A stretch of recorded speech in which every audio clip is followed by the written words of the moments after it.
बिस्मिल्लाहिर्रहमानिर्रहीम।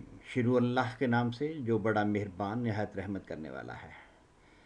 आज हम एक्सरसाइज 2.6 में फंक्शन के मतलब डिस्कस करेंगे कि फंक्शन क्या होता है।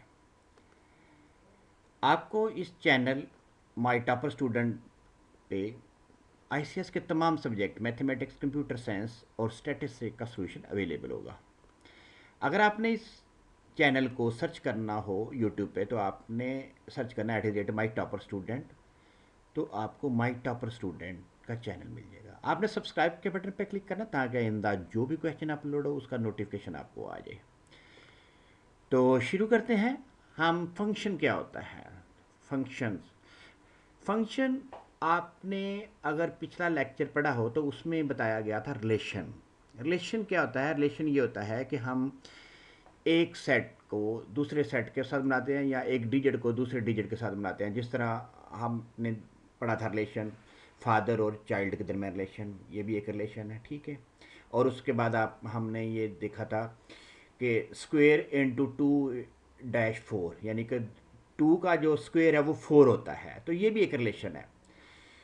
तो आज हम फंक्शन का मतलब पढ़ेंगे। फंक्शन क्या होता है? फंक्शन दरअसल एक रिलेशन होता है जो एक सेट के एलिमेंट को दूसरे से एलिमेंट के साथ मिलाता है, लेकिन इसके ऊपर कुछ कंडीशंस लगती हैं, कुछ जो रूल्स है ना वो सेटिस्फाई होने चाहिए। वो कौन से रूल्स हैं अभी इसको डिटेल में देखेंगे तो आपको फंक्शन बहुत ईजी लगेगा। जिस तरह देखें, फंक्शन की डेफिनेशन क्या है? Let A and B two non empty set, ये आपको पता है, ए और बी दो नॉन एम्प्टी सेट हैं।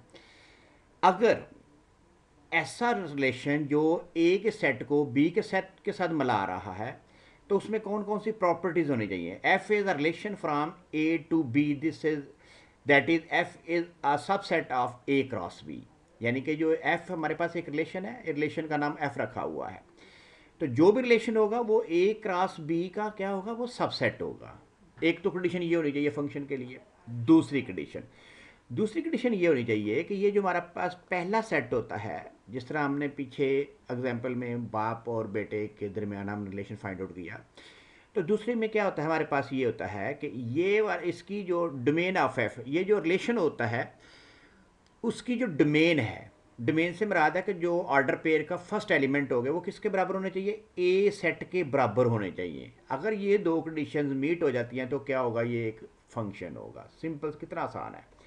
सबसे पहले ये जो रिलेशन है वो किसका सबसेट होगा? ए क्रॉस बी का होगा। और दूसरा कंडीशन क्या है कि ये जो रिलेशन है उसका जो डोमेन है, ये मैं पिछले वाले एग्जांपल में बता चुका हूँ, डोमेन क्या होता है, रेंज क्या होता है। तो अगर उसकी डोमेन जो फर्स्ट सेट के बराबर होगी तो ये क्या होगा? ये फंक्शन होगा। ये दोनों कंडीशन मीट हो जाती हैं तो हमारे पास ये जो रिलेशन होगा वो एक फंक्शन होगा। तो मज़ीद इसको पढ़ते हैं। हमारे पास क्या है जी? कह रहा है जी, हम इसको पढ़ते कैसे हैं? ये F such that A tends to B,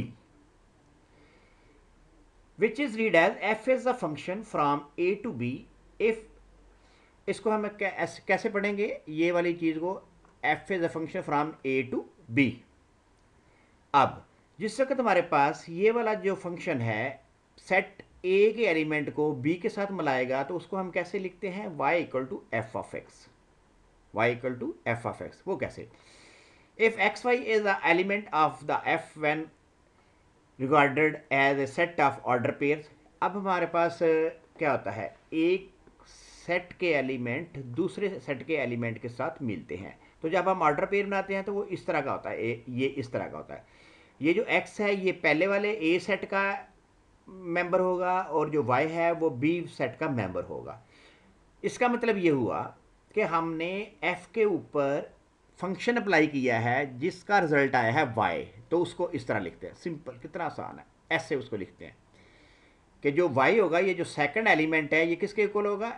F of x. F of x का मतलब क्या है? एफ ऑफ एक्स का मतलब ये है कि हमने हमारा जो पहले वाला सेट है उसके एक एलिमेंट के ऊपर हमने फंक्शन अप्लाई किया है और किसके साथ मैप हो गया? वो वाई के साथ मैप हो गया। ये इस तरह इसको पढ़ता है। Y is called the value of F for X और इमेज ऑफ एक्स। इसको वैल्यू भी कह दें आप या इमेज ऑफ एफ कह लें, एक ही बात है। तो अब हमने क्या करते हैं? हमने नेक्स्ट हमने एग्जाम्पल पढ़ी थी, एग्जाम्पल नंबर 1 और 2 पढ़ी थी हमने। अब ये देखना है कि जो हमने एग्जाम्पल पढ़ी थी ये फंक्शन है या नहीं। फंक्शन कैसे होगी, ये जो अब हमारे पास ये दो वाली कंडीशन सेटिस्फाई होगी ना, ये वाली, तो ये फंक्शन होगा। यानी कि हर रिलेशन जो है उसका ए क्रॉस बी का सबसेट होगा, और दूसरा उसकी जो डोमेन है वो पहले वाले सेट के बराबर होगी। अब देखते हैं ये वाली दोनों कंडीशंस किस तरह सेटिस्फाई होती हैं। देखें, एग्जाम्पल नंबर 1 है, ये आप पहले पढ़ चुके हैं, इस वजह से बस इसको फंक्शन के पॉइंट ऑफ व्यू से डिस्कस करना है। तो इसमें अगर आप देखें तो हमारे पास जो चिल्ड्रन है वो सी है। चिल्ड्रन कौन कौन से, C1 C2 एंड C3। और फादर कौन कौन से, M1 एंड M2 हैं। तो ये पहले हम पढ़ चुके हैं। इसका जब आपने C क्रॉस F लेना है, इस C क्रॉस F से मुराद ये है कि आप इसको दो फंक्शंस को दो सेट को आपस में मिला रहे हैं। तो जब आप इसका रिलेशन लेंगे C क्रॉस F का, ये हम ऑलरेडी कर चुके हैं पिछले एग्जाम्पल में, ये हमारे पास आ जाएगा। इसमें हर एक जो एलिमेंट है वो एक रिलेशन है। R is a set of order pair child and father.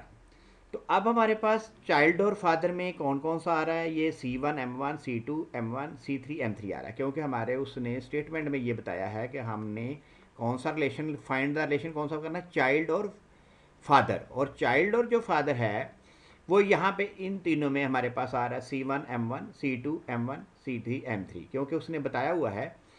हमने यही क्यों लिखे हैं, हमने इस वजह से ये लिखे हैं, उसने ऊपर बताया हुआ है स्टेटमेंट में, कह रहा let C1 C2 C3 be the 3 children and M1 M2 be the man such that father of both C1 and C2। C1 और C2 का जो फादर है वो M1 है, और C3 जो चिल्ड्रन है उसका फादर जो है ना M2 है। इस वजह से क्या बन जाएगा हमारे पास ऑर्डर पे ये बन जाएगा C1 according to the children and father C1 M1 C1 M1 C2 M1 and C3 M2 according to the statement of the question. ये ऑर्डर पेयर बनेंगे। इस वजह से हमने ये ऑर्डर पेयर लिखे हैं। ये देखें, C1 पहले चिल्ड्रन का फादर M1 है, दूसरे का M1 है, और तीसरा जो चिल्ड्रन है उसका फादर M2 है। अगर आप, मैं पिछले वाले एग्जाम्पल में ये भी मैं बता चुका हूँ कि ये जो ऑर्डर पेयर होता है उसका जो पहला एलिमेंट होता है ना वो डोमेन होती है। देखें इसका क्या पहला एलिमेंट क्या, C1 C2 C3, और ये किसके बराबर है, पहले वाले सेट के बराबर है। ये जो हमारे चिल्ड्रन है, एक कंडीशन तो इसकी सेटिस्फाई होगी। ये कौन सी कंडीशन सेटिस्फाई होगी कि जिसका ऑर्डर पेयर के जो पहले एलिमेंट है वो हमारे पास सेट ए के बराबर है। यहाँ पे सेट ए कौन सा है, सी शो कर रहा है। एक तो कंडीशन ये होगी।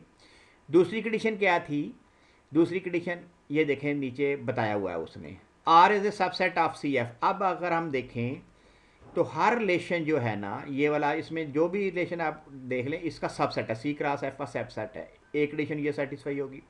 दूसरी कंडीशन क्या है, domain R equal to C1 C2 C3। अब हमारे पास डोमेन कौन कौन सी आई है, ये देखें इसमें C1 C2 C3 ये डोमेन है। तो इसका ये डोमेन किसके बराबर है, हमारे पास फंक्शन C के बराबर है। ये देखें फंक्शन C के बराबर है।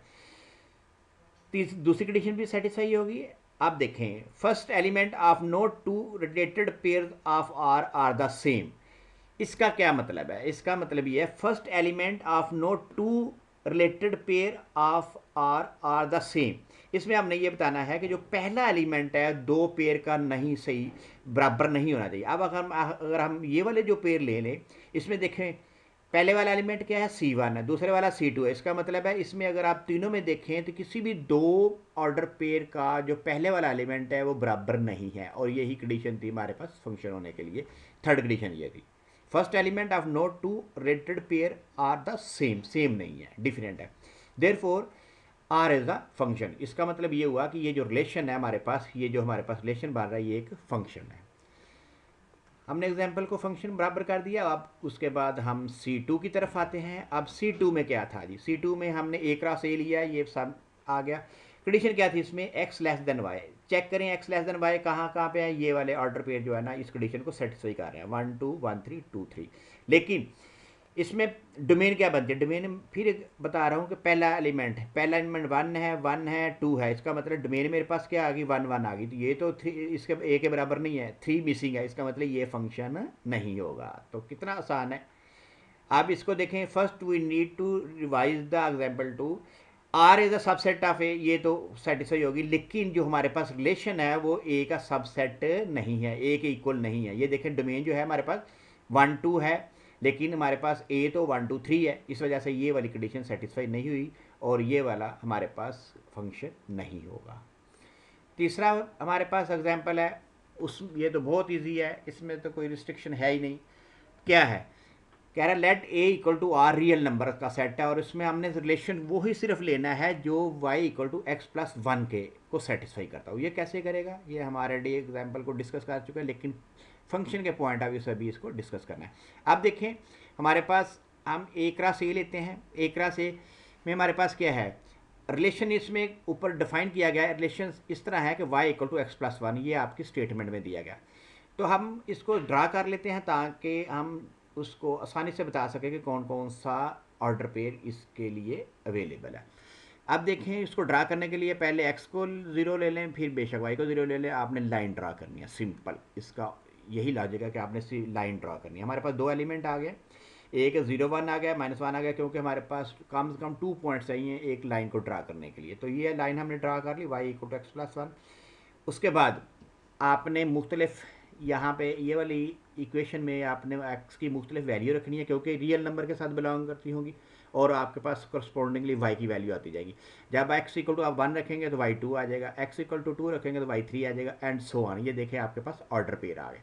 अगर आप इसमें देखें तो इसमें सारी कंडीशन सेटिस्फाई हो रही हैं। कौन सी है, एक तो हर ऑर्डर पेयर जो है ना वो रियल नंबर के साथ बिलोंग करता है, पहले वाली कंडीशन ये होगी। दूसरी कंडीशन क्या है, domain R equal to real number, जो डोमेन है वो रियल नंबर है। अब डोमेन इसमें क्या है, 1 2 3 4 अप टू सो ऑन, -2 -, ये सब कौन से है, ये रियल नंबर है। इसका मतलब ये हुआ कि हमारे पास डोमेन जो है ना वो रियल नंबर के बराबर है। दूसरी कंडीशन भी सेटिस्फाई होगी फंक्शन की। आखिरी कंडीशन रहेगी, clearly first element of no two order pair are the can not be equal, therefore in this case R is a function. तो ये आर फंक्शन हो गया हमारे पास, क्योंकि अगर आप देखें तो यहाँ पे पहले ऑर्डर पेयर में कोई भी जो है ना ऑर्डर पेयर सेम नहीं है, ये 1 है, ये 2 है, ये 2 है, ये 3 है। तो इसका मतलब ये हुआ कि अब हमारे पास फंक्शन की तीनों कंडीशन सेटिस्फाई होंगी। एक तो हर रिलेशन जो है ना रियल नंबर का सबसेट है, दूसरा उसकी डोमेन रियल नंबर के बराबर है, तीसरा कोई भी ऑर्डर पेयर के फर्स्ट दो एलिमेंट बराबर नहीं है। तो इससे साबित ये हुआ कि ये हमारे पास फंक्शन है। तो इस तरह बहुत इजी है, इसको आप लेक्चर को पढ़ें, सुने अच्छी तरह और इसकी प्रैक्टिस भी करें। तो इंशाल्लाह नेक्स्ट हम क्वेश्चन कल पढ़ेंगे। अल्लाह हाफिज़, see you in the next lecture.